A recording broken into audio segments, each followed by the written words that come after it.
Greg Fernandez, FTT 104, week 2, assignment 1, field stripping your firearm. I do apologize. I know my garage is a mess. It's spring cleaning time, and my wife is running rampant. All right, first things first, show you my workspace. You can see everything is clear, minus, the weapon itself.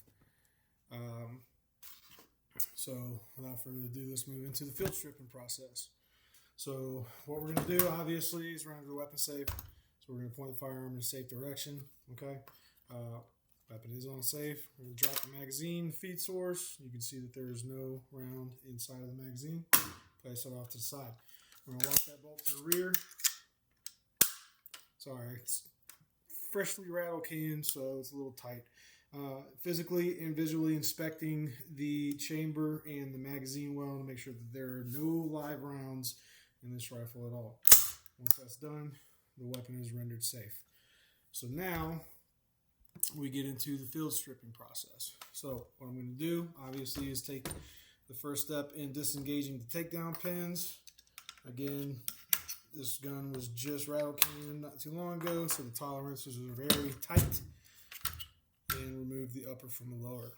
We're going to take the charging handle and the bolt out, placing the upper off to the side, placing the charging handle and the bolt right here.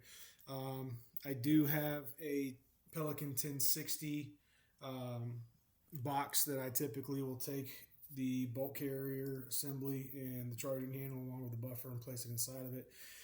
Just to make sure I don't lose any parts when I'm cleaning the weapon or doing any type of modifications to the firearm. So moving on. Just for this purpose, it's just going to stay out here on the table so you guys can see. I'm going to go and disengage buffer tube and buffer spring. Remove that. I'm going to place the lower off to the side. Separate these two. And here you go. So just out of habit and just discipline from 10.5 years of active duty. I know that this is the field strip process, but I go further just because it's what I was told to do. So we take out that firing pin retainer, remove the firing pin, take out the cam, bolt, and the bolt carrier. So now you have your buffer spring, charging handle, firing pin, retainer pin, your firing pin itself, your cam, your bolt, and your bolt carrier. This is field strip now. So now we're going to go ahead and reassemble. So we're going to put the bolt back in the bolt carrier, ensuring that the extractor is facing to the right, because that's where the rounds fly out of when it's ejected and extracted, or extracted and ejected, excuse me. Put that firing pin back in. Put the pin back in, and I always do this, just checking to make sure that those gas rings are good. If this thing will sit right. There we go. Cool, we're good. All right, so now I'm going to go ahead and reassemble the buffer and the buffer spring. Place this back inside. Okay, put that down here. I'm going to take the charging handle, placing it back into the upper, making sure that that bolt is all the way forwards, seating it inside. There we go. Last but not least, fixing the upper to the lower.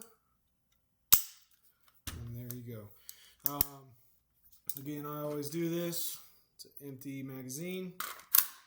See that magazine in there, perform function check. Make sure that the bolt is locked to the rear.